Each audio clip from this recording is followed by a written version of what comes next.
Bismillahirrahmanirrahim. Alhamdulillahirabbil alamin wa afdhalus salati wa azka tahiyyati wat taslim ala sayyidina wa maulana Muhammadin wa ala alihi wa sahbihi ajma'in, amma ba'du.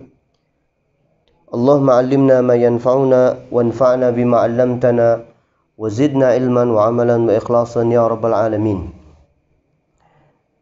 Puji syukur kehadirat Allah Subhanahu wa taala. Alhamdulillah kita bisa melanjutkan kembali kajian kitab Matan Safinatun Najah dengan syarahnya Nailur Raja. Alhamdulillah kita masuk kepada kajian yang kedua. Pada kajian sebelumnya atau kajian yang pertama kita membahas tentang muqaddimah kitab Nailur Raja, juga sedikit membahas tentang hukum yang berkaitan dengan al-basmalah atau kalimat bismillahirrahmanirrahim. InsyaAllah pada kajian kali ini kita akan masuk kepada pembahasan masih berkaitan dengan muqaddimatul kitab, yaitu pembahasan tentang hamdalah dan salawat serta salam kepada Rasulullah sallallahu alaihi wasallam. Bismillahirrahmanirrahim. Alhamdulillahirabbil alamin wassalatu wassalamu ala asyrafil anbiya wal mursalin sayyidina wa maulana Muhammadin wa ala alihi wa sahbihi ajma'in, amma ba'd. Qala al-muallif rahimahullahu ta'ala wa adama an-naf'a wa bi ulumihi fid darain amin. Ila an qala alhamdulillahi rabbil alamin. Alhamdu lughatan huwa ath-thana'u bil lisani ala al-jamil al-ikhtiyari wa 'urfan fi'lun yunbi'u an ta'zimil mun'imi min haitsu kaunuhu mun'iman 'alal hamidi aw ghairihi. Baik, al-musannif rahimahullahu taala Al-Habib Ahmad bin Umar Asy-Syatiri rahimahullahu taala menjelaskan atau mensyarahi qaulul musannif Syekh Salim bin Sumer di dalam kitabnya Safinatun Najah, membuka setelah bismillahirrahmanirrahim yaitu alhamdulillahirabbil alamin. Kita masuk kepada pembahasan tentang apa makna daripada alhamdulillahirabbil alamin. Alhamdu lughatan, di dalam bahasa Arab ini ada kalimat hamad, ada sana, ada madah. Hamad, sana dan madah. Semuanya di dalam bahasa kita bisa diartikan pujian. Namun di dalam bahasa Arab atau hamad, pujian secara syar'i atau secara ilmu fikih ini berbeda-beda. Jadi alhamdulillahirabbil alamin kita artikan segala puji hanya Allah Subhanahu wa taala yang berhak memilikinya atau berhak terhadap pujian tersebut, yang mana Allah Subhanahu wa taala rabbil alamin, Tuhan semesta alam. Alhamdu, hakikatul hamd, disebutkan oleh musannif lughatan, secara asal di dalam bahasa Arab, hamd itu adalah huwa tsana'u, yaitu pujian bil lisani, dengan menggunakan lisan. Kita memuji Allah Subhanahu wa taala, alhamdulillahirabbil alamin. Kita memuji Allah Subhanahu wa taala dengan aneka zikir. Kita memuji seseorang dengan lisan kita, itu adalah hamd secara lughah, secara asal dalam bahasa Arab. Nah, pujian dengan lisan kita alal jamilil ikhtiyari, terhadap sesuatu yang baik, indah, kemudian sifatnya ikhtiyari. Ikhtiyari itu dorongan sendiri, bukan keterpaksaan. Ada sesuatu yang sifatnya idtirari atau secara darurat, itu pasti dipuji, pasti dianggap bagus, pasti dianggap indah. Jadi ini adalah pujian yang sifatnya ikhtiyari. Seseorang berbuat kebaikan kepada kita, kemudian kita memuji dia. Kita memuji dia, maka itu kita katakan hamd. Benar-benar pujian dari segi bahasa Arab. Bukan yang sifatnya daruri. Daruri itu mau tidak mau setiap orang itu pasti memujinya. Contohnya emas, contohnya berlian. Itu idtirari, bukan ikhtiyari.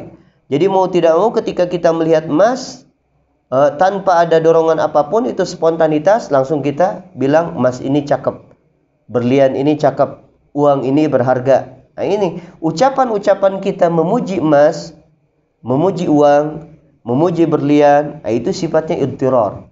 Tidak masuk kepada pembahasan hamd secara lughatan, pujian secara lughah dalam bahasa Arab. Itu jadi hamd secara lughah bahasa Arab adalah pujian dengan lisan atas sebuah keindahan atau kebaikan yang sifatnya ikhtiar, tidak spontanitas, tetapi ada dorongan atau ada praktek langsung di lisan kita karena dia melakukan sebuah kebaikan. Wa urfan, adapun secara uruf atau secara istilah, hamd itu atau pujian itu adalah fi'lun, suatu perbuatan, baik ucapan dengan lisan atau gerakan tubuh atau i'tiqad di dalam hati kita.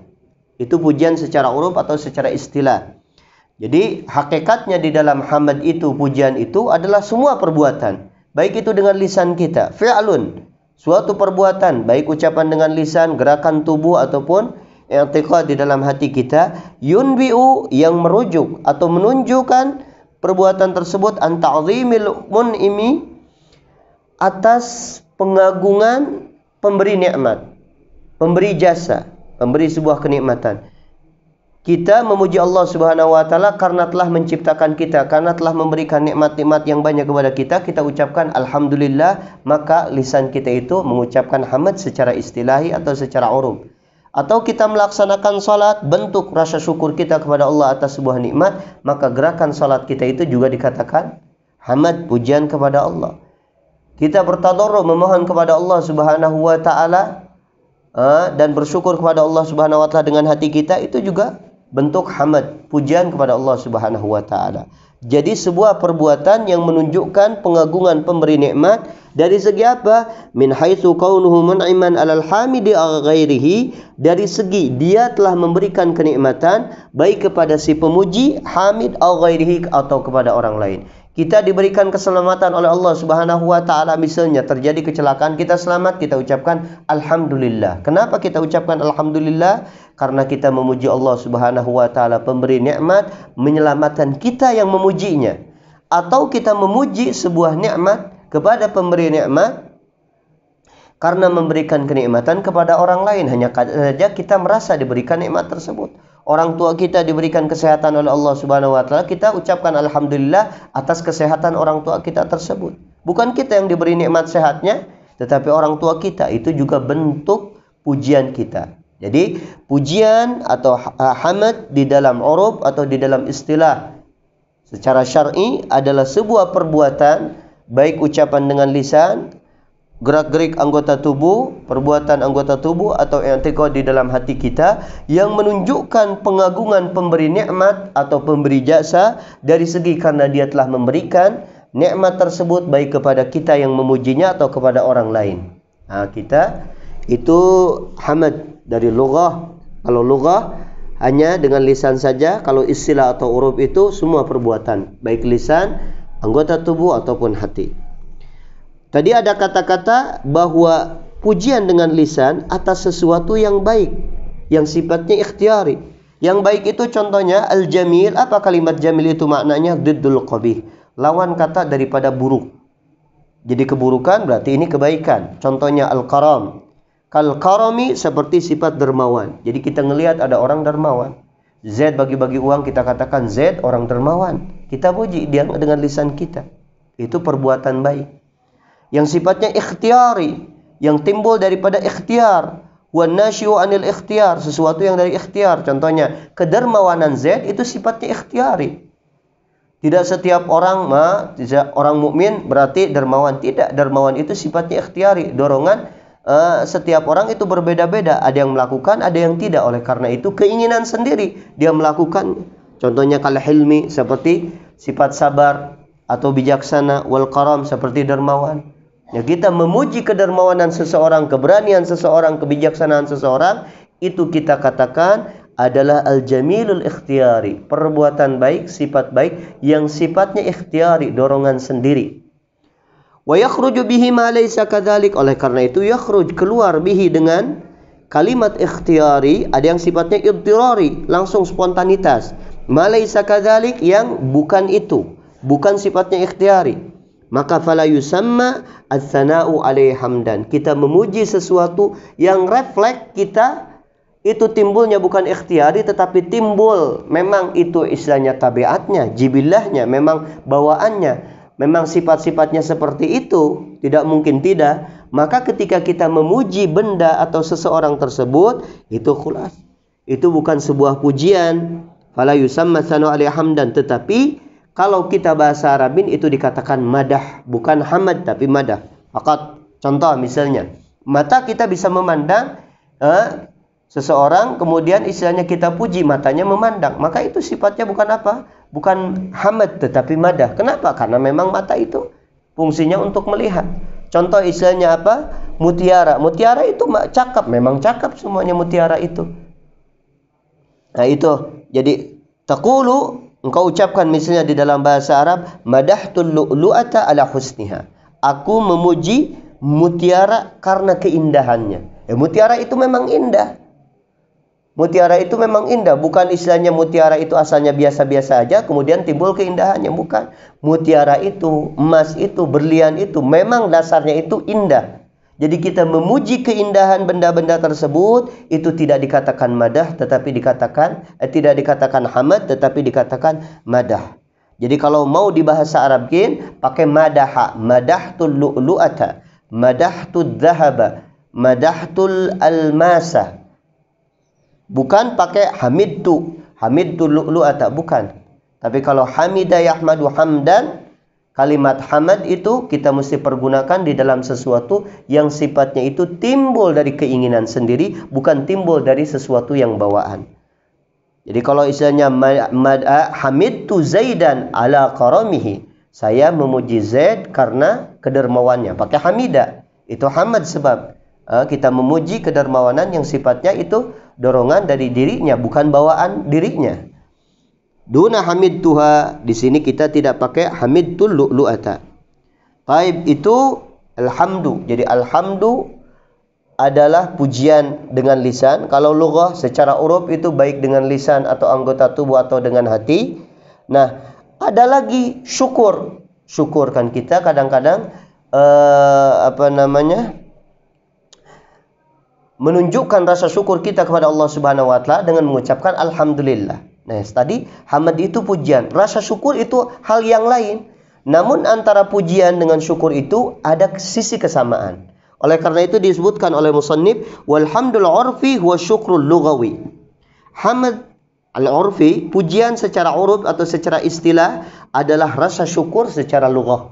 Jadi syukur itu adalah pujian itu tersendiri. Jadi tadi pujian di dalam secara uruf adalah fi'lun, sebuah perbuatan, baik dengan lisan kita, baik dengan anggota tubuh kita, baik dengan hati kita, yang menunjukkan kita mengagungkan seseorang atau zat pemberi nikmat, pemberi jasa kepada kita, yang memuji atau kepada orang lain.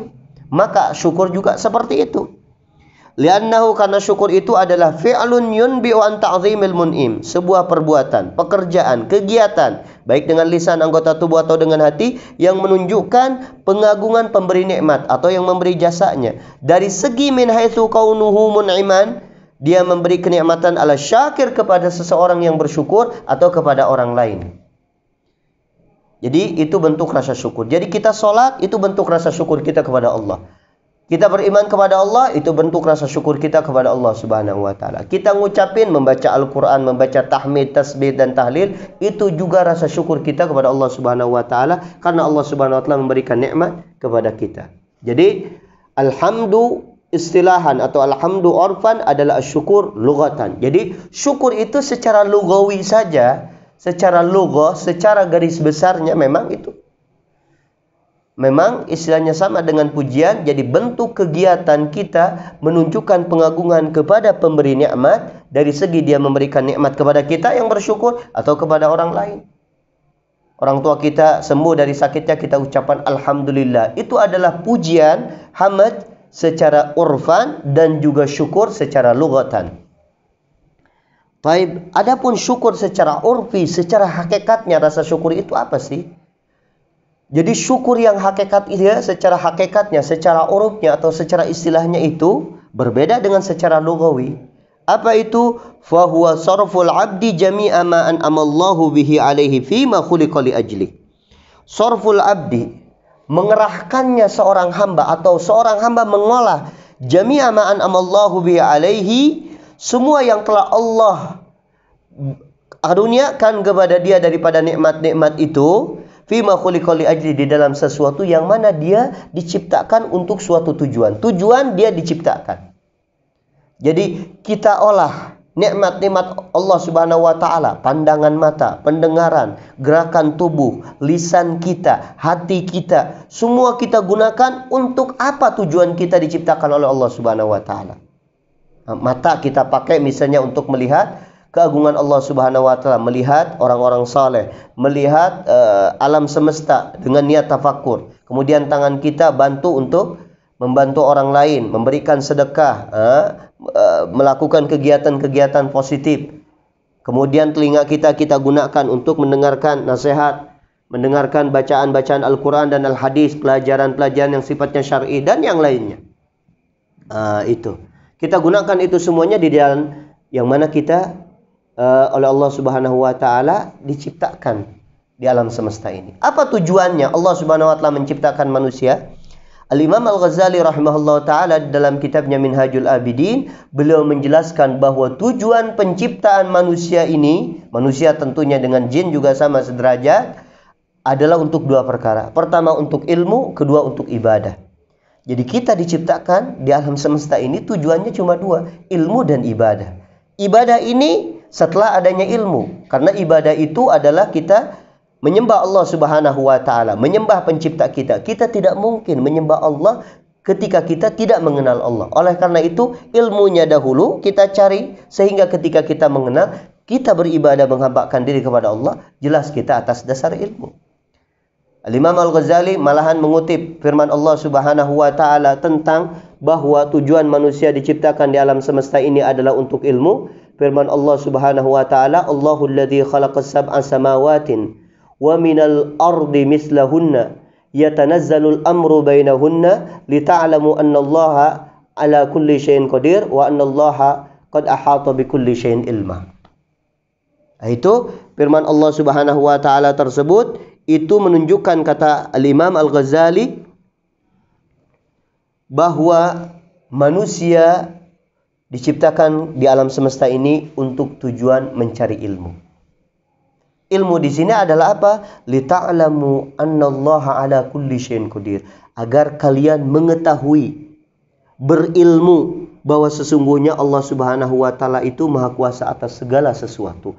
Artinya, ilmu pertama kali yang wajib kita pelajari adalah ilmu mengenal Allah Subhanahu wa taala. Yang kedua adalah ibadah, sebagaimana firman Allah Subhanahu wa taala yang sering kita dengar, "Wa ma khalaqtul jinna wal insa illa liya'budun." Illa liya'budun tuh. Dan kami tidak semata-mata menciptakan jin dan manusia kecuali untuk beribadah, menghamba atau menyembah aku.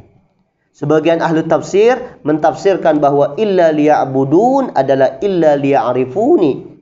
Kami semata-mata tidak menciptakan jin dan manusia kecuali agar mereka ma'rifat, mengenal aku. Kenapa? Sebab kita tidak mungkin menyembah Tuhan yang tidak kita kenal. Kita belajar dulu ilmu tauhid, ilmu tentang sifat-sifat dan asma Allah Subhanahu wa taala. Setelah itu ketika kita menghambakan diri, baru menghambakan diri dengan dasar ilmu tersebut. Oleh karena itu, dengan kekuatan ilmu ma'rifat kepada Allah Subhanahu wa taala, masing-masing manusia itu mempunyai derajat-derajat yang berbeda ketika menyembah Allah. Mungkin kita membaca subhanallah, ucapan subhanallah kita secara zahir dengan orang-orang yang ahlillah, para aulia dan salihin, itu ada kesamaan. Ucapannya subhanallah. Namun di sisi Allah itu berbeda. Karena ucapan ketika kita melakukan zikir tersebut didasari oleh ilmu, ma'rifat kepada Allah Subhanahu wa ta'ala yang berbeda, tentu hasilnya juga akan berbeda. Ada orang yang mengucapkan subhanallah sambil ketawa-ketawa cengengesan.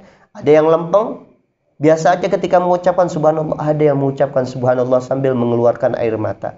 Kenapa? Efek daripada ucapan tersebut berbeda-beda, zikir tersebut beda-beda, ibadah tersebut beda-beda karena perbedaan atau tingkatan di dalam ilmu ma'rifat kepada Allah Subhanahu wa taala. Oleh karena itu, syukur itu adalah seorang hamba mengolah semua nikmat yang telah Allah anugerahkan kepada dia, intinya untuk ilmu, mempelajari makrifat kepada Allah Subhanahu wa taala dan untuk menghambakan diri atau beribadah kepada Allah Subhanahu wa taala. Kalau berbeda-beda waktu, itu dikatakan syakir, orang yang bersyukur. Bahasa Arabnya syakirun, orang yang bersyukur. Kita gunakan tangan kita sekarang buat memegang Al-Qur'an. Kita gunakan tangan kita misalnya untuk memapah atau membantu orang-orang yang lemah. Kita gunakan kaki kita sekarang misalnya untuk berjalan menuju masjid, tempat-tempat yang baik. Mata kita gunakan untuk melihat Al-Quran, memandang orang tua dengan dasar kasih sayang, melihat alam semesta dengan tujuan bertafakkur. Itu berbeda-beda waktunya. Maka kita katakan fulan sudah bersyukur dengan matanya, dia bersyukur. Syakir bi'ainihi, dia bersyukur dengan matanya, dia bersyukur dengan tangannya. Tapi kalau dalam satu waktu dia gunakan seluruh anggota tubuh dari ujung kaki, dari ujung rambut sampai ujung kaki, maka hamba tersebut dikatakan syakur, orang yang banyak bersyukur kepada Allah Subhanahu wa taala. Dan itu sedikit orang yang bisa melakukan hal tersebut. Ketika Allah Subhanahu wa taala menghikayatkan tentang bagaimana Nabi Allah Daud alaihissalamullah, Allah berfirman wa qalilun min ibadiyasy syakur, dan sedikit, amat sedikit dari hamba-hambaku yang syakur, yang mana mereka bisa mempergunakan seluruh nikmat Allah Subhanahu wa taala, seluruh anggota tubuhnya zahir dan batin dalam satu waktu untuk menghambakan diri kepada Allah Subhanahu wa taala. Para ulama mencontohkan, contohnya ketika dia mikul jenazah. Mikul jenazah otomatis matanya mesti fokus melihat jalan. Telinganya dia mendengar orang-orang yang sedang berzikir, mengingat kematian. Kemudian anggota tubuhnya dia fokus untuk memegang keranda mayit. Kemudian kakinya untuk berjalan, hatinya mengingat Allah Subhanahu wa taala, mengingat kematian. Nah, itu bisa, katanya para ulama mengatakan bahwa seseorang bisa terfokus salah satunya untuk beribadah kepada Allah dengan zahir dan batinnya itu ketika dia memikul mayit. Sebagian ulama mencontohkan ketika dia melakukan ihsan, anta'budallaha ka'annaka tarahu fa illam takun tarahu fa innahu yarak. Jadi berusaha agar engkau itu dengan ma'rifatnya kepada Allah itu serasa melihat keagungan Allah, kalaupun tidak serasa dilihat oleh keagungan Allah Subhanahu wa taala. Otomatis dengan rasa tersebut, dengan ibadah, dengan ihsan tersebut, maka seluruh anggota tubuhnya dalam keadaan tumakninah, hatinya tunduk kepada Allah. Berarti dia beribadah kepada Allah Subhanahu wa taala dalam satu waktu. Itu dikatakan syakur. Ini kita pembahasan tentang hamad baik lughatan wa urfan dan syukur lughatan wa urfan. Selanjutnya, Rabbil alamin, alhamdulillahi rabbil alamin. Apa makna Rabbil alamin? Sering kita artikan segala puji bagi Allah, Tuhan semesta alam. Ini makna Rabb, kita artikan Tuhan. Nah, war-Rabb katanya di sini, ar-Rabbu maknahu, makna Rabb itu adalah al-Malik, maha merajai.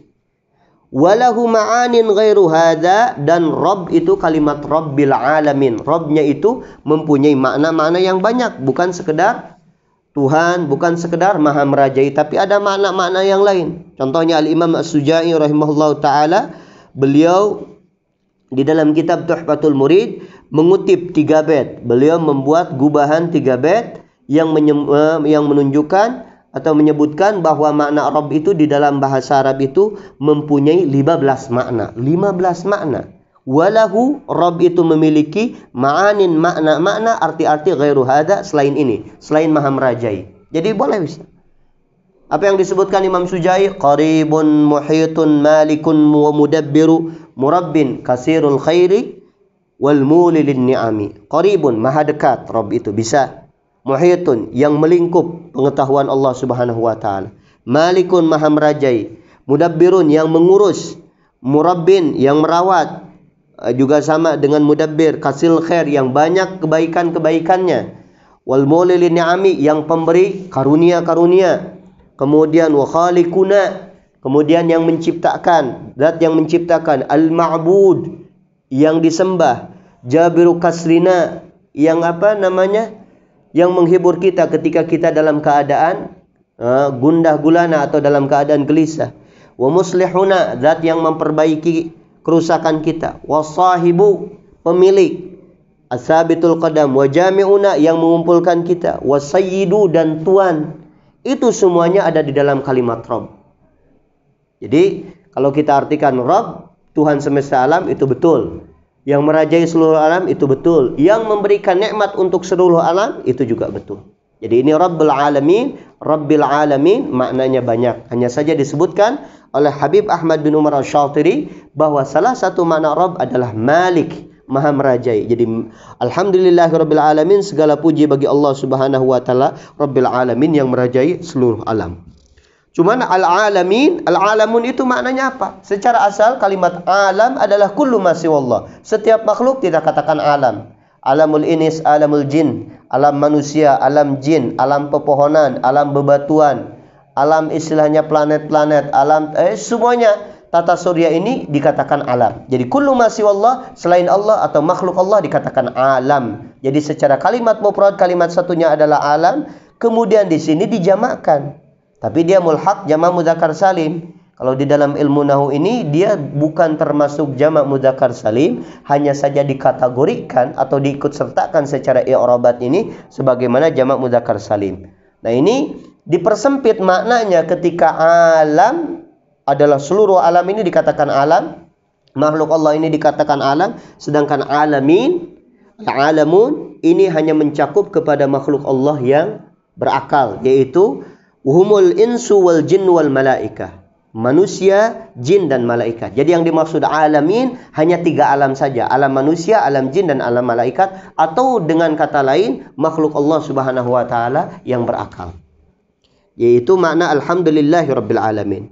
Wal makna secara garis besar makna alhamdulillahirabbil alamin adalah as-sana'u bil lisan. Pujian dengan lisan alal jamilil ikhtiyari, atas kebaikan, sesuatu yang indah, sesuatu yang baik yang sifatnya ikhtiyari. Bukan spontanitas, hanya saja keluar daripada dorongan seseorang untuk melakukannya. Ala jihati tabjil, dari segi mengagungkan, dari segi memuliakan. Jadi kita memuji seseorang, Z, rambut ente cakep, Z istilahnya ente orangnya baik. Nah, itu timbulnya memang tujuannya itu untuk menghormati, tujuannya untuk memuliakan, tujuannya untuk mengagungkan. Allah Subhanahu wa taala Maha Pencipta alam semesta. Tapi kalau seandainya kadang-kadang orang nyindir tujuannya untuk menghina, zahirnya dengan memuji, itu tidak dikatakan hamd. Nah, itu pujian-pujian semuanya dengan lisan makhluk Allah Subhanahu wa taala yang sifatnya, yang tujuannya adalah mengagungkan, mukhtasun billahi, hanya khusus milik Allah Subhanahu wa taala, yang mana Allah itu malikil insi wal jinni wal malaika, yang merajai manusia, jin dan malaika. Taib, kenapa al-musannif rahimahullah ta'ala Habib Ahmad bin Umar Syatiri di dalam kitabnya Nailur Raja ini hanya mengartikan bahwa alhamdulillah ini hanya pujian dengan lisan saja, sedangkan tadi kita pelajari kadang-kadang pujian itu dengan lisan, kadang-kadang dengan anggota tubuh. Ketika kita artikan hamd itu adalah urfi. Wa inna maqtasartu, dan pastinya aku hanya memfokuskan ala tafsiril hamdi, tafsiran, mentafsirkan hamd ini, pujian ini dengan hamd yang sifatnya lughatan atau lughawi, hanya dengan lisan saja. Li'annahu, karena sesungguhnya huwallazi tulibatil bada'atu bihi, itu yang dicari atau dituju, al bada'atu bihi, pembukaan dengan pujian tersebut. Ya, memang istilahnya ini memuji di dalam kitab ini hanya saja memuji dengan lisan saja. Oleh karena itu yang dimaksud adalah alhamd lughawi, alhamd lughatan, la urfi, bukan alhamd secara urfan atau secara urfi. Khilafan li ba'dihim, berbeda tafsiran tersebut dengan tafsiran sebagian para ulama. Sebagian para ulama mentafsirkan tidak, pujian ini ketika kita menulis alhamdulillahirabbil alamin, maka itu mencakup pujian baik secara lisan atau dengan anggota tubuh, baik secara lughah ataupun secara uruf. Baik, kita masuk kepada pembahasan rukun, bagaimana terjadinya suatu pujian. Walil hamdi arkanun khamsatun, pujian itu mempunyai rukun yang 5. Rukun ini nanti disebutkan di dalam arkanul Islam apa makna rukun. Secara garis besar, rukun itu bagian sesuatu daripada komponen atau komposisi sesuatu. Misalnya rumah. Rumah itu komponennya yang paling terpenting itu ada apa? Ya, misalnya ada apa? Ada lantai, ada dinding, ada atap. Itu rukun rumah. Sedangkan jendela, hiasan, hordeng itu bukan termasuk rukun. Intinya tidak disebut rumah ketika tidak ada lantainya. Intinya tidak disebut rumah kecuali ada atapnya atau daknya. Rumah tidak disebut kalau tidak ada namanya dindingnya. Nah, itu dikatakan rukun. Jadi rukun itu bagian sesuatu yang diperhitungkan atau komponennya. Jadi komponen-komponen ketika seseorang ingin memuji itu ada 5. Pertama hamidun, yang kedua mahmudun, yang ketiga mahmudun bih, yang keempat mahmudun alaih, yang kelima adalah as-sighah. Sighah. Pertama hamidun, hamid itu wa huwa munsyiul hamdi, yang melakukan atau mengadakan suatu pujian atau pemujinya. Ketika kita mengucapkan alhamdulillah kepada Allah, maka kita dikatakan hamid, orang yang memuji. Yang kedua mahmud, yang dipuji. Kita mengucapkan alhamdulillah sedang memuji siapa? Allah. Berarti Allah ini adalah mahmud. Wa huwal mun'im, dia pemberi nikmat, dia pemberi jasa. Ya, kalau kita ada si Z ngasih uang sama kita, kita bilang Z ente orang dermawan, maka kita ini dikatakan hamid, kemudian si Z itu dikatakan mahmud.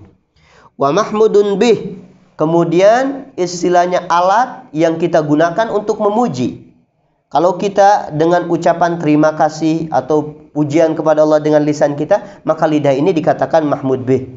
Kita sholat dengan gerak-gerik anggota tubuh kita, maka anggota tubuh kita ini dikatakan mahmud bih. Wa huwal lisan masalan. Contohnya lisan. Jadi alat untuk memujinya. Wa mahmudun alaih. Mahmudun alaih itu alasan kita memuji. Mahmudun alaih. Contohnya Allah Subhanahu wa taala memberikan nikmat kepada kita. Allah telah menciptakan kita. Kita menghamba diri kepada Allah, kita memuji Allah dengan lisan kita, maka kenikmatan tersebut dikatakan mahmud alaih.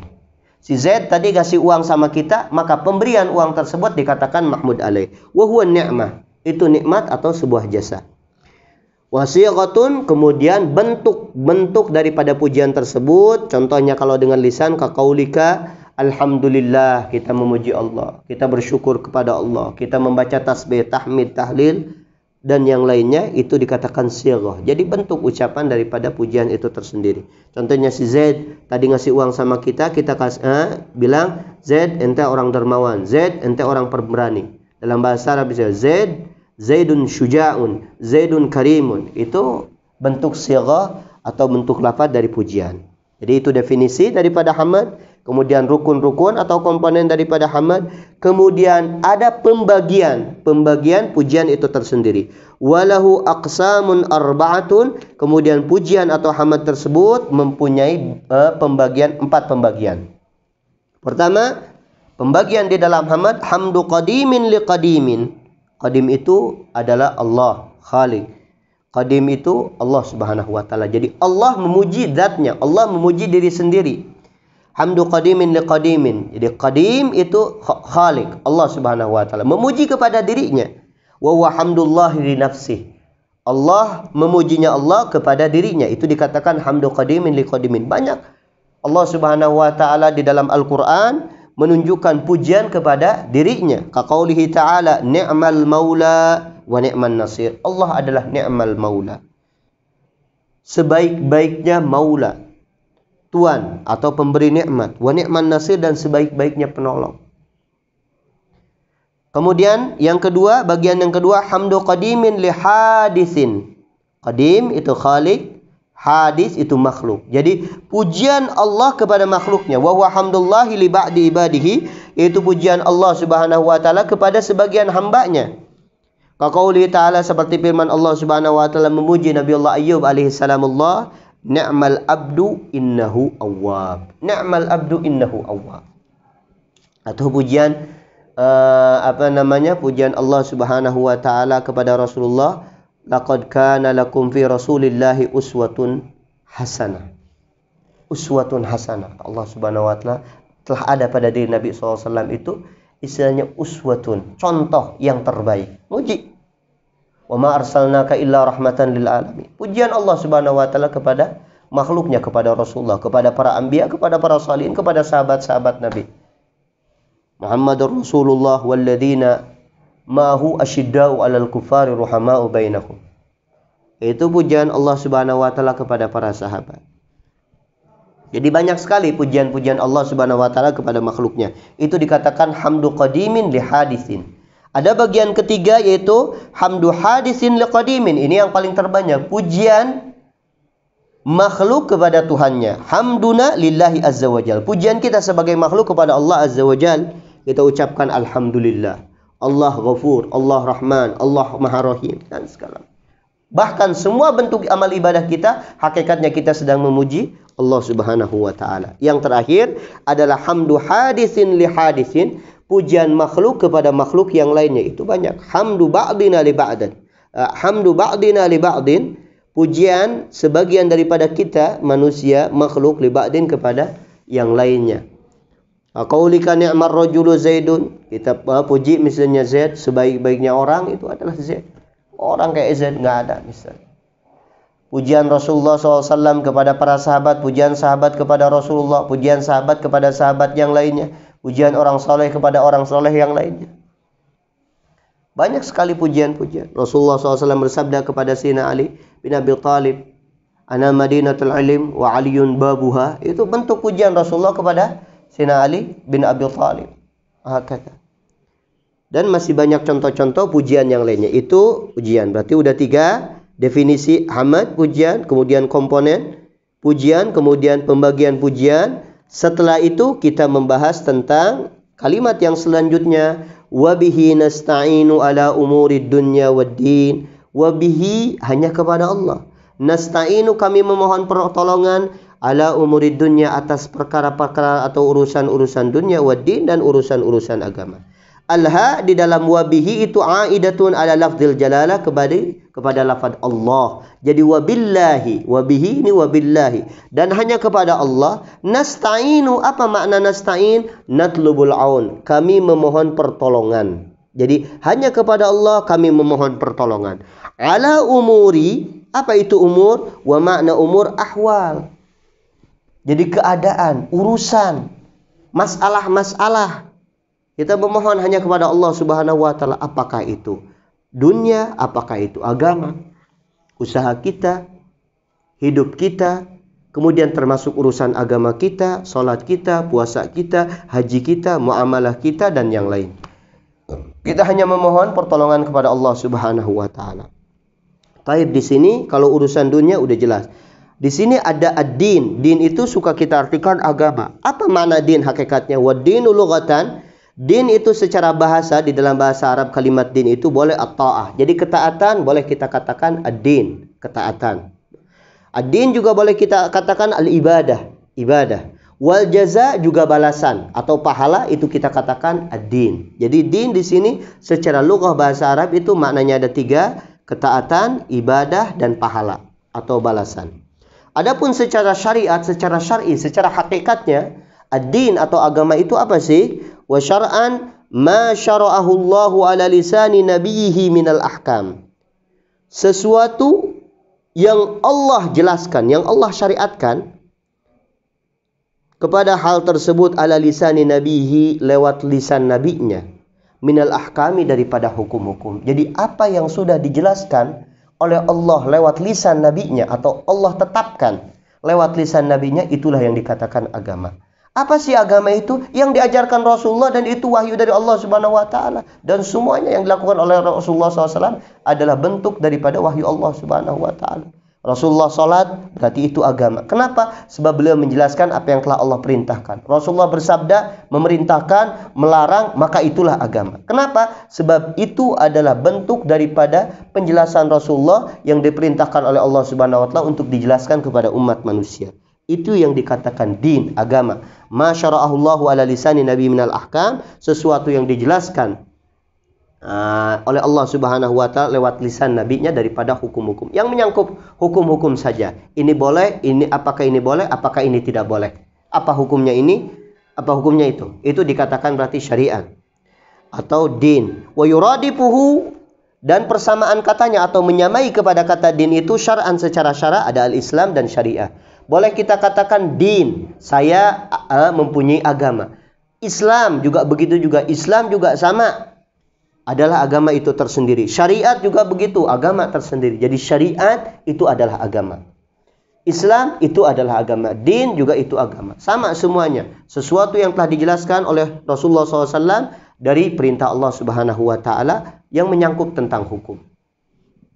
Wal makna, secara garis besar makna daripada kata-kata musannif, wa bihi nasta'inu ala umuri dunya waddin, wal makna natlubu minallahi al-auna. Kami memohon dari Allah Subhanahu wa taala al-auna, pertolongan, ala ahwali dunya waddin, atas urusan-urusan dunia dan urusan-urusan agama, la min ghairihi, tidak daripada selain Allah Subhanahu wa taala. Dan begitulah semestinya seorang mukmin, seorang muslim, dia hanya memohon pertolongan kepada Allah Subhanahu wa taala di dalam setiap urusannya. Tidak pernah lepas daripada permohonan agar Allah menolong di dalam setiap kegiatannya, setiap urusan hidupnya, baik di dalam urusan dunia atau di dalam urusan agamanya. Selanjutnya, wa sallallahu wa sallama ala sayyidina Muhammadin khatamin nabiyyin.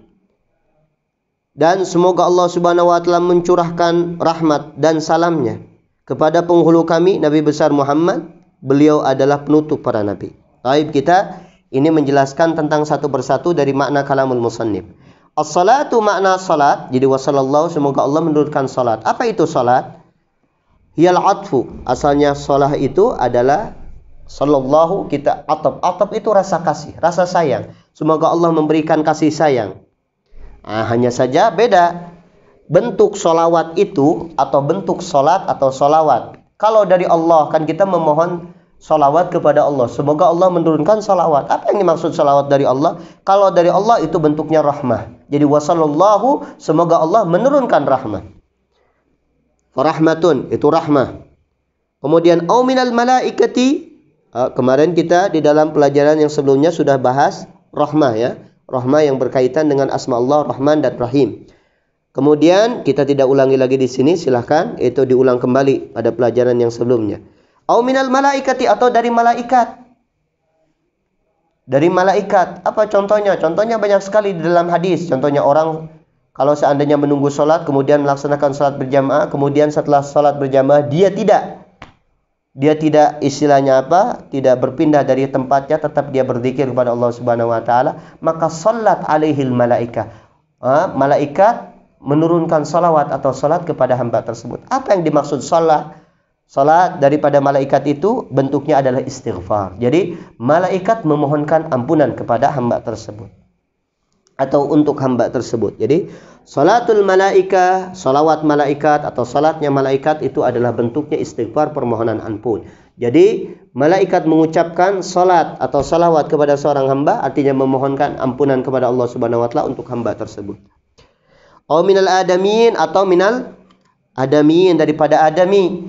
Dalam ayat Al-Qur'an, wasalli alaihim, ayat tentang zakat, khudh min amwalihim shadaqatan tutahhiruhum wa tuzakkihim biha wasalli alaihim. Nah, itu ambillah sedekah atau zakat daripada mereka yang mana mensucikan. Setelah itu Rasulullah diperintahkan wasalli alaihim, dan ucapkanlah salawat atau salat ke atas mereka. Apa yang dimaksud salawat satu sama lain? Salawat dari manusia ke manusia yang lain itu adalah bentuknya tadarru dan doa. Si fulan dia melakukan salat atau salawat artinya tadarru, dia penghambaan diri, wa doa dan permohonan doa. Bagian ulama mengartikan yang dimaksud doa adalah doa dengan kebaikan. Itu yang dimaksud salat atau salawat secara lughah. Atau secara garis besar, dari Allah adalah rahmah, dari malaikat adalah istighfar, dari manusia adalah tadarru dan doa. Taib. Assalam wa sallallahu wa sallama. Apa salam itu? Tahiyat, bentuk penghormatan. Penghormatan yang layak bagi Rasulullah sallallahu alaihi wasallam. Jadi kita artikan wa sallallahu, semoga Allah mencurahkan rahmat, wa sallama, dan mencurahkan penghormatan ala sayyidina, atas junjungan kami. Apa makna sayyid? Sering kita sebutkan makna sayyid. Makna sayyid itu wa sayyidu man sada fi qaumi, orang yang memimpin fi qaumihi, di suatu kaum. Jadi seseorang yang memimpin di suatu kaum itu berarti dikatakan sayyid. Jadi aina sayyidukum, kalau kita tanya orang-orang misalnya di suatu kelompok atau suatu daerah, aina sayyidukum, di mana sayyid kalian? Artinya mana sayyid ente, mana sayyid kalian, artinya mana pemimpin kalian itu. Atau boleh sayyid itu maknanya man kasura sawaduhu ay jaishuhu, orang yang memiliki pengikut atau prajurit yang banyak. Jadi istilah panglima perang, panglima pasukan itu dikatakan sayyid, makna dalam bahasa Arab. Atau man tafza'u ilaihin nasu inda syada'id, orang yang tafza'u, dia dijadikan rujukan atau pelarian oleh manusia inda syada'id, ketika terjadi namanya bencana, ketika ada urusan yang besar, itu dikatakan sayyid. Kadang-kadang ada orang biasa saja, tetapi ketika terjadi banjir, ketika terjadi bencana, ketika seseorang mempunyai masalah yang besar, orang tersebut datang kepada seseorang. Nah, orang yang dijadikan pelarian ini di dalam bahasa Arab adalah sayyid. Man tafza'u ilaihin nas inda syada'id. Syada'id itu ketika kejadian yang besar, baik bencana atau suatu urusan. Nah, itu makna sayyid itu seperti itu, orang yang dijadikan pelarian ketika di dalam masalah besar. Atau al-halimul ladzi yastafizzuhu ghadabun, orang yang bijak yang mana dia tidak termakan oleh emosinya. Yastafizzuhu, yang tidak naik langsung secara spontanitas, atau orang yang tidak termakan ghadabu, oleh emosi. Jadi orang ketika dia mengambil suatu keputusan, terjadi suatu kejadian yang membuat orang-orang ini marah, maka dia tetap bisa mengambil suatu keputusan yang bijak. Kenapa? Sebab orang tersebut bijak, tidak termakan oleh emosi atau amarah dia. Itu dikatakan sayyid. Jadi sayyid itu maknanya ada 4 di sini, pemimpin di suatu kelompok, kemudian panglima pasukan, yang pasukannya banyak, kemudian orang menjadikan pelarian ketika terjadi masalah besar atau bencana besar, atau orang yang bijak yang tidak termakan oleh emosi atau amarahnya. 4 perkara tersebut, kata beliau, waqad ijtama'at hadhihi sifatu fi nabiyina sallallahu alaihi wasallam. Sifat-sifat tersebut terkumpul, tidak ragu lagi, di dalam Nabi sallallahu alaihi wasallam. Nabi kita, beliau adalah pemimpin kaum Muhajirin dan Ansar waktu itu, dan pemimpin seluruh umat manusia. Dan Rasulullah SAW itu banyak memiliki pasukan.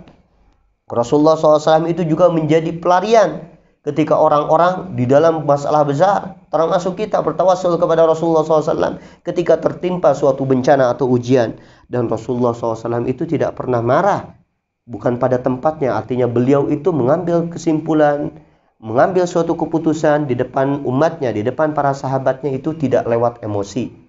Walaupun dalam keadaan marah, beliau mengambil suatu keputusan dengan bijak. Allahumma shalli wa sallim wa barik alaihi. Nah, sekarang ada sedikit tambahan. Sayyidina, ucapan sayyidina suka kita artikan tuan atau penghulu atau pemimpin. Apakah boleh diucapkan untuk Rasulullah sallallahu alaihi wasallam? Kita katakan jelas boleh, bahkan dianjurkan. Bahkan dianjurkan.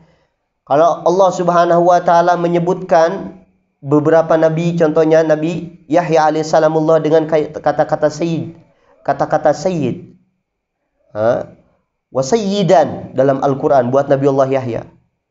Nabi Allah Yahya disebut sayyid oleh Allah Subhanahu wa taala.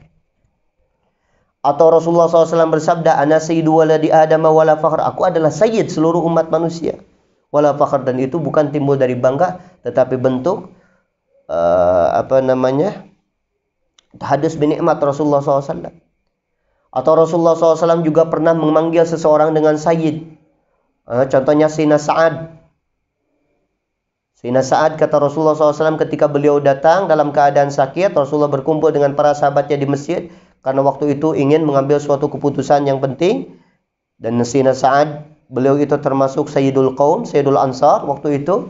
Maka kata Rasulullah SAW ketika datang Sayyidina Sa'ad, kumu ila sayyidikum, berdirilah untuk sayyid kalian. Kemudian Rasulullah SAW begitu juga ketika datang cucu beliau Sayyidina Hasan ke pangkuan beliau di depan para sahabat, maka kata Rasulullah SAW, inna ibni hadza sayyid, anakku ini adalah sayyid. Nah, ini ucapan firman Allah kepada beberapa hambanya, ucapan Rasulullah kepada beberapa sahabatnya. Itu berarti apa? Itu bentuk apa? Bentuk bahwa kalimat sayyid itu boleh diucapkan dan bahkan dianjurkan. Karena ini bentuk penghormatan kita kepada yang lainnya. Adapun sabda Nabi SAW, la taqulu sayyid, innama sayyid huwallah. Jangan ucapkan sayyid. Karena sayyid yang hakiki adalah Allah. Nah, itu siyadatul uzma. Siyadah di atas siyadah itu jelas. Malikul muluk. Pemimpin di atas pemimpin, tidak diragukan lagi adalah Maha Pencipta. Allah Subhanahu wa taala adalah yang memiliki siyadatul udma, ketuhanan dan ketuanan. Kita hambanya. Allah adalah Tuhan dan Tuhan kita. Itu jelas, itu yang dimaksud adalah Tuhan di situ adalah Tuhan. Itu hanya Allah Subhanahu wa taala secara tunggal yang memilikinya. Adapun kita kata-kata sayyid antara makhluk dengan makhluk menunjukkan penghormatan.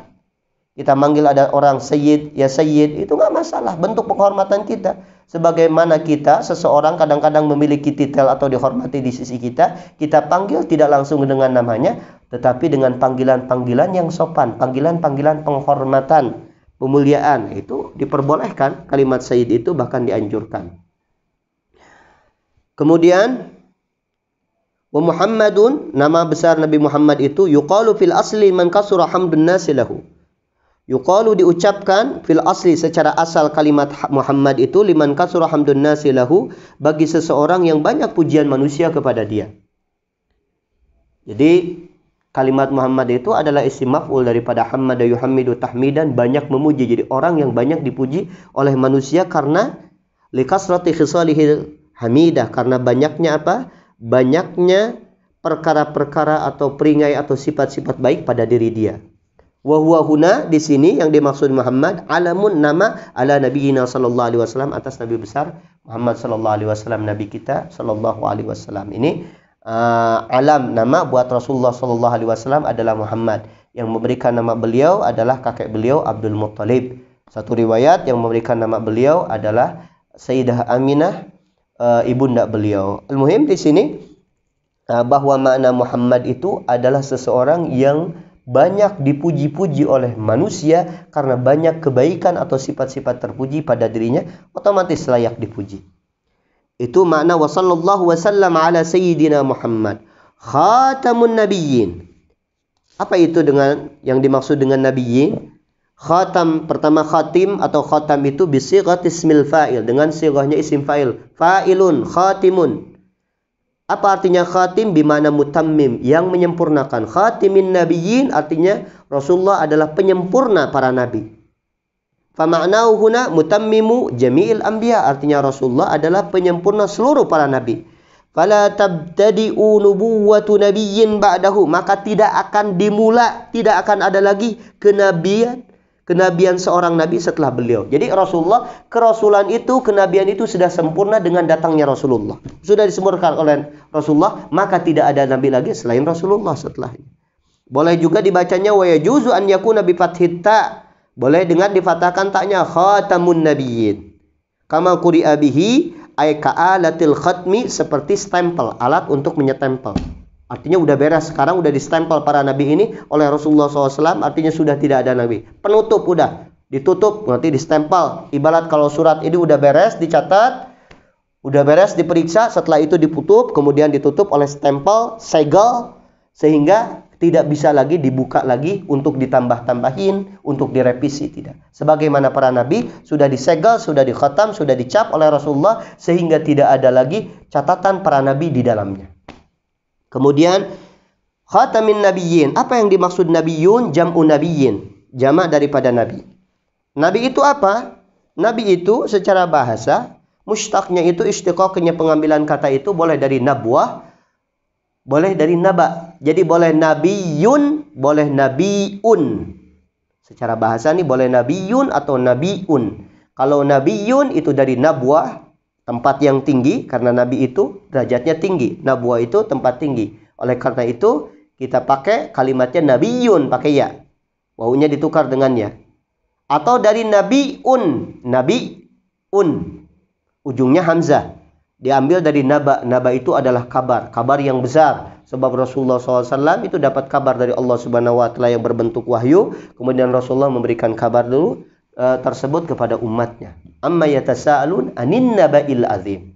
Jadi naba artinya nabi, diambil dari naba, seseorang yang memberikan atau mendapatkan kabar yang besar. Nah, secara definisi nabi itu wa huwa insanun, satu manusia. Jadi nabi itu dari jenis manusia, bukan dari jin atau malaikat. Hurrun, orang merdeka. Oleh karena itu tidak ada namanya seorang nabi itu atau seorang rasul itu bahkan dari seorang budak atau mantan budak. Oleh karena itu, kebanyakan para ulama mengkategorikan, menyebutkan bahwa Sayyidina Luqman al-Hakim, walaupun disebutkan dalam Al-Quran, diabadikan dalam sebuah surat, beliau itu bukan seorang nabi karena beliau itu adalah mantan seorang budak. Zakarun, laki-laki. Nabi itu dari laki-laki, bukan dari perempuan. Oleh karena itu para ulama sepakat bahwa perempuan-perempuan suci yang disebutkan Al-Quran, apakah Sayyidatuna Hawa, apakah Sayyidah Maryam, apakah istilahnya Imra'atu Fir'aun, Sayyidah Asia, itu semuanya mereka walaupun disebutkan dalam Al-Quran, tetap mereka itu bukanlah para nabi. Walaupun mereka diceritakan dengan cerita para nabi. Sebab para nabi itu adalah laki-laki. Kemudian salimun an munaffarin tab'an. Nabi itu dia sehat secara fisik itu dari setiap sesuatu munafir yang membuat jauh orang secara tabiat. Jadi memang secara biasa ada beberapa penyakit atau kekurangan di dalam fisik seseorang itu yang menyebabkan orang jauh. Nah, para nabi itu mustahil mempunyai penyakit-penyakit tersebut. Contohnya, misalnya para nabi mempunyai penyakit yang bikin orang jijik, itu tidak ada para nabi berpenyakit seperti itu. Bagaimana dengan cerita Nabiullah Ayyub alaihissalamullah? Maka para ulama kebanyakan mereka mengatakan bahwa sesuatu yang sudah pasti tidak bisa digugurkan dengan sesuatu yang tidak pasti.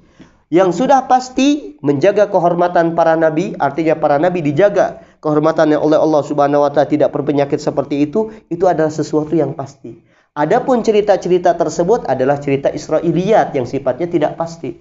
Oleh karena itu kebanyakan mereka menafikan, mengatakan bahwa cerita-cerita yang berkaitan berlebihan di dalam penyakit Nabiullah Ayyub sampai beliau ada belatungnya segala macam, itu mustahil. Cerita tersebut adalah cerita bohong. Jadi mustahil para nabi itu mempunyai penyakit atau kekurangan fisik yang menyebabkan manusia jauh. Bagaimana sekarang mau mendekati orang untuk berdakwah sedangkan orang sudah nggak mau dekat sama dia?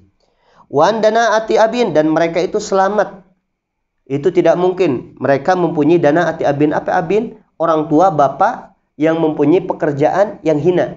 Pekerjaan selama halal itu tidak masalah. Tetapi ketika seseorang itu nabi, ketika masih kecilnya calon nabi itu mesti dilahirkan oleh seseorang ayah yang mempunyai kehormatan di dalam keluarganya, mempunyai istilahnya pekerjaan yang baik, contohnya sebagai seorang pedagang atau pengatur umat dan yang lainnya, atau termasuk pengembala. Itu ada beberapa istilahnya pekerjaan yang kadang-kadang secara zahirnya itu terhina. Contohnya pekerjaan-pekerjaan yang berkaitan dengan najis, pemulung sampah, contohnya yang ngebersihin istilahnya kloset, ataupun kalau zaman dulu itu orang tukang hajam yang mengambil darah, tukang bekam, itu karena berkaitan dengan najis. Itu sebaiknya itu dianggap apa? Dianggap pekerjaan-pekerjaan di sisi masyarakat waktu itu termasuk pekerjaan yang tidak layak dimiliki oleh orang-orang terhormat. Nah, ini Nabi SAW mempunyai orang tua dari Sina Abdullah sampai Nabiullah Adam, itu semuanya mempunyai pekerjaan-pekerjaan atau aktivitas yang baik secara duniawi. Danaatul abi ay khissatuhu, istilahnya apa? Pekerjaan-pekerjaan yang hina, kakauni hajjaman. Contohnya orang tuanya itu hajjam, tukang bekam karena berkaitan dengan najis, itu tidak. Au zabbalan, atau tukang sampah, itu juga tidak. Dan Rasulullah SAW itu, para nabi itu semuanya selamat atau disucikan wa khanal ummi, daripada zinahnya, fuhsyuha wa zinaha, jijiknya, buruknya atau zinahnya ibu. Jadi ibunya itu Rasulullah SAW dan para nabi semuanya itu mempunyai orang tua yang jelas lewat pernikahan yang sah sebagaimana pernikahan umumnya.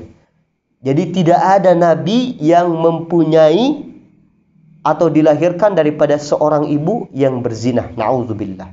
Jelas nasabnya para nabi itu, baik dari bapak atau dari ibu, semuanya itu tidak ada yang tukang zina. Wal makna secara garis besar, makna wa sallallahu wa sallama ala sayyidina Muhammadin khatamin nabiyyin.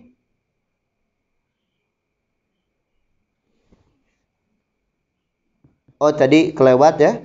Wa khana umin, terusannya uhiya ilaihi, kemudian nabi itu diberikan wahyu bisyar'in, dengan suatu syariat, walam yu'mar bitablighihi, hanya saja tidak diperintahkan untuk menyampaikan kepada kaumnya, hanya saja dia diamalkan untuk sendiri. Dia hanya menyampaikan bahwa dia seorang nabi, memberitahu umatnya. Jadi, nabi itu manusia, orang merdeka, laki-laki yang tidak mempunyai penyakit fisik yang membuat orang jauh, dan orang tuanya bukanlah seorang yang mempunyai pekerjaan atau profesi yang hina, dan ibunya itu bukanlah tukang zina. Kemudian dia diberikan wahyu oleh Allah dengan suatu syariat dan tidak diperintahkan untuk menyampaikannya. Itu nabi. Fa in umira bihi, kalau diperintahkan untuk menyampaikannya, maka dia nabi plus rasul. Fa nabiyyun wa rasul. Wal munaffiru tab'an, penyakit yang membuat orang jauh dianggap jijik, kal juzam, contohnya penyakit kusta. Mustahil para nabi punya penyakit kusta. Wal baros, atau penyakit belang. Bi khilafil humma wa nahwiha, beda kalau penyakit sekedar panas doang. Panas dia, demam sedikit, itu enggak masalah. Wa nahwiha. Wa danaatul abi, apa itu danaatul abi? Khissatuhu, profesi yang hina. Kakauni hajjaman au zabbalan, contohnya dia sebagai tukang bekam atau tukang mengut sampah. Wa khanal ummi itu adalah fusyuha, jijiknya perbuatan ibunya, buruknya perbuatan ibunya, wa zinaha dan tukang zinahnya. Wal makna, daripada makna kalamul musannif wa sallallahu wasallam ala sayyidina Muhammadin khatamin nabiyyin adalah rahimallahu, semoga Allah mencurahkan rahmat sayyidana Muhammadan, kepada junjungan kita Nabi besar Muhammad, khataman nabiyyin, yang mana beliau itu adalah khatam, segel atau penutup para nabi, rahmatan, dengan rahmat, makrunatan, yang dibarengi bitta'zimi, dengan pengagungan, wahayyahu, dan menyambut atau menghormati, memberikan penghormatan kepada Nabi sallallahu alaihi wasallam.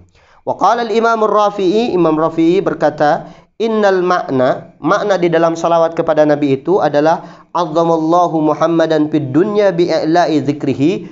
Allah, semoga Allah atau Allah mengagungkan Nabi besar Muhammad di dunia bi'i'la'i dzikrihi, dengan mengangkat nama beliau. Jadi nama beliau itu terkenal di mana-mana, diagungkan di mana-mana. Wa idamati syar'ihi, kemudian bentuk salawat Allah kepada Rasulullah itu adalah pertama gitu diagungkan namanya, kemudian idamati syar'ihi, kemudian dilanggengkan syariat Rasulullah, penutup para nabi, penutup syariat para nabi juga. Beliau itu syariatnya sampai hari kiamat. Sedangkan para rasul sebelum-sebelumnya itu hanya ketika dia masih hidup sebelum datang nabi setelahnya. Wa fil akhirati, dan Allah mengagungkan Rasulullah Nabi besar Muhammad di akhirat, bitashfihi bi ummatihi, dengan memberikannya syafaat beliau kepada umatnya. Wa ijzali masubatihi, dan dibesarkan pahala-pahala beliau Rasulullah SAW. Wa ibda'i fadlihi, dan dimunculkan, ini Rasulullah nanti di akhirat itu bentuk pengagungan Allah, dimunculkan keutamaan beliau lil awwalina wal akhirin, pada umat-umat yang sebelumnya dan umat-umat yang setelahnya. Umat awal dan umat akhir, semuanya bakal melihat namanya fadail atau magam, keagungan Rasulullah SAW bil maqamil mahmud, itu maqamul mahmud yang kita minta ketika kita beres azan. Itu maqamul mahmud. Maqamul mahmud adalah syafaat yang paling besar, magam yang paling besar yang diberikan oleh Rasulullah SAW, yang diberikan oleh Allah kepada Rasulullah sallallahu alaihi wasallam. Wa taqdimihi, dan didahulukannya beliau ala kafatil mukminin, atas semua orang mukmin. Rasulullah SAW di depannya orang-orang mukmin. Qala, masih berkata Imam Rafi, wa hadhihi umurun an'amallahu biha alaihi. Ini perkara-perkara tersebut Rasulullah ditinggikan namanya, diagungkan di dunia, kemudian diabadikan syariatnya di akhirat dengan diberikan syafaat, dibesarkan pahalanya, dinampakkan keutamaan-keutamaannya pada umat-umat terdahulu dan setelahnya, kemudian didahulukan atas orang-orang mukmin. Itu semuanya an'amallahu biha alaih, Allah berikan nikmat perkara-perkara tersebut atas beliau, walakin laha darajat, tetapi itu mempunyai derajat-derajat. Karena istilahnya al-kamil yaqbalul kamal, yang sempurna itu masih bisa menerima kesempurnaan. Rasulullah mempunyai derajat yang paling tinggi dan tidak ada makhluk yang melebihi derajat beliau, tetapi derajat beliau itu terus akan bertambah.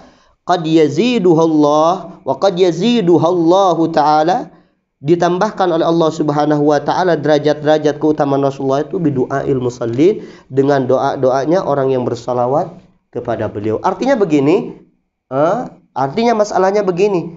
Pertanyaannya, apakah dengan kita bersalawat itu Rasulullah akan mendapatkan salawat kita? Betul. Dengan banyak yang bersalawat kepada beliau, maka Rasulullah akan bertambah derajatnya dengan salawat kita. Tetapi dengan catatan, kita tidak boleh memperhatikan hal tersebut, karena salawat kita ini di sisi Rasulullah itu tidak berharga dengan derajat Rasulullah. Tetapi sebaliknya, kita justru ingin mendapatkan kebaikan dari salawat kita. Walaupun secara hakikat salawat makhluk, salawat umat Rasulullah kepada Rasulullah itu menambahkan keutamaan bagi Rasulullah. Tetapi bagi orang yang membaca salawat, bagi kita ini tidak boleh memperhatikan hal tersebut, tetapi kita justru ingin mendapatkan kebaikan dan keberkahan di dalam kehidupan dan urusan kita lewat atau wasilah salawat kita kepada Rasulullah Sallallahu Alaihi Wasallam. Mudah-mudahan kajian singkat ini yang berkaitan tentang pujian-pujian, kemudian masalah agama, kemudian definisi agama, kemudian definisi syariat, salawat dan salam kepada Nabi besar Muhammad sallallahu alaihi wasallam, kita mendapatkan sedikit demi sedikit daripada faidah tersebut, khususnya bagi al-faqir dan umumnya bagi kita semuanya yang mengikuti kajian ini. Wassallallahu ala sayyidina Muhammadin wa ala alihi washabihi wasallam. Walhamdulillahirabbil alamin. Wallahu a'lamu bissawab.